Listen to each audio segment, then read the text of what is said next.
Hey guys, how's it going? I know it's been such a long time since I last filmed. I had just been very busy over the summer setting up a lot of things for my company and just been busy with research work that I was doing over the summer and wrapping up a few projects before starting med school. I wanted to do this video as kind of like an introduction to the first week of medical school, and also I wanted to make this video as kind of like tips to share about moving in, especially as an international student, maybe things that I think would be helpful for people moving from other countries for medical school. The first thing that I wanted to talk about is my first day of moving in. So when moving in, one of the best things that I would recommend is to have a good idea of where exactly you're going to be landing first of all, and how you're going to actually get to your destination. So one of the things that I had already kind of planned out was the cost that it would be for me to get from the airport, so Gatwick Airport in London, all the way to my residence here at Nottingham. And so I made sure that I had enough money to pay for the train ticket and anything else that I might have needed on the way, food, etc. I would also recommend looking at whether your university actually offers transportation from the airport that you're landing at to where you're supposed to go.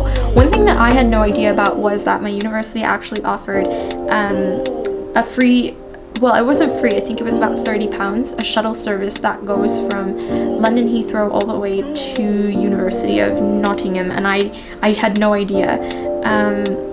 So I mean, I could have saved all that money that I spent on transport, but I guess it doesn't really matter. It's just something that I would keep in mind for next time.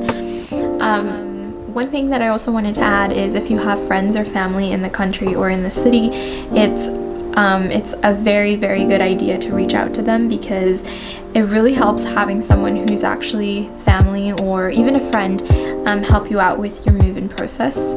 It just makes things easier because you can ask that person about things that you may not have any idea about, especially if you're an international student moving from one country to another.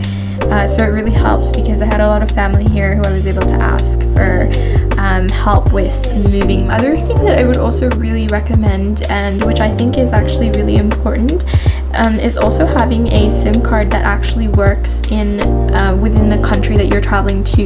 This is really important because if you need to call the place that you're supposed to be visiting and need to know what time the registration office is open at or what time it closes at, those things are really important. So I would definitely recommend, the first thing is to have a SIM card and get them from local stores, not the airport, because obviously it's just overpriced. The other thing that I really wanted to mention is with regards to financing.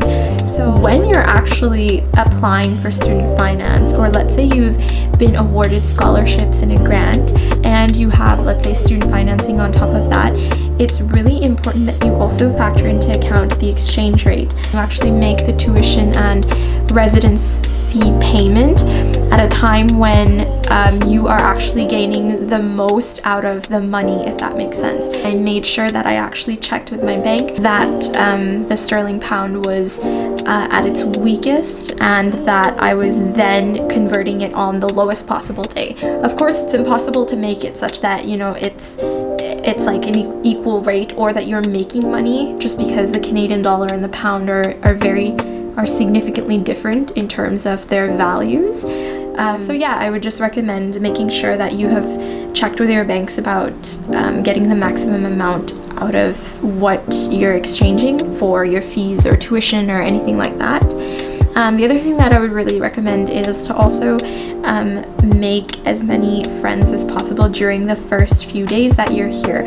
For me personally, that wasn't really a problem, just because the place that I moved into already had a lot of first year students who were moving in for their degrees, post-grad or undergrad. So it was pretty easy to make friends, and everyone was super helpful and super friendly. Same with university, like every professor, every student that I've met has been really helpful. And another thing that I would also really recommend is it's very helpful to always have friends who are actually in upper years. So let's say you're going into your first year of school. I think it's really helpful if you have second or third year friends who have kind of already been through that process. So one of my friends was actually able to tell me what a great place to stay on campus was, and what are the places to avoid, and she kind of gave me an idea of where I should be looking at in terms of food places, or if I need like furniture and stuff for my room. So I found that to be really helpful, and I think it's really important that you actually talk to people who have already kind of done what you're about to do. It makes a huge difference, and it also makes moving in and just living in university that much more efficient and time saving.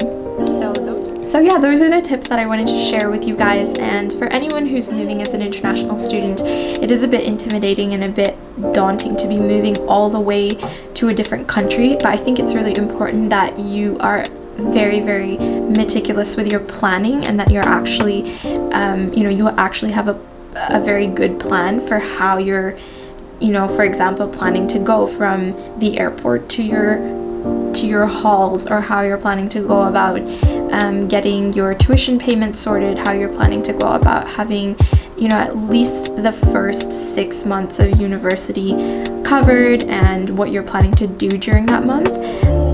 I think that that's really important, so I would definitely recommend planning ahead as much as possible.